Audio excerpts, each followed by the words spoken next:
సింధమ్మా. నా బ్రహ్మచర్యం బాకీ చెరిపే సింధమ్మా.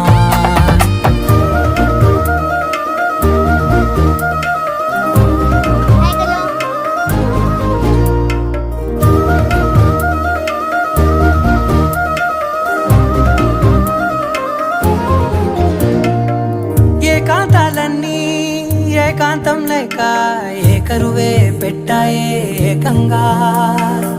సంతోషాలన్నీ సెలవన్నది లేక మనతోనే కొలువయ్యే మొత్తంగా.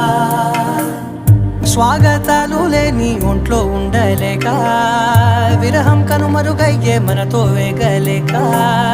కష్టం నష్టం అనే సొంత వాళ్ళు రాక కన్నీరొంటరాయే నిలువ నీడలేక. ఎంత అదృష్టం నాదేనంటూ పగబట్టిందే నాపై జగమంతా. నచ్చిందమ్మా నచ్చిందమ్మా నచ్చిందమ్మా జన్మ, నీలో సగమై బ్రతికే భాగ్యం నాదమ్మా.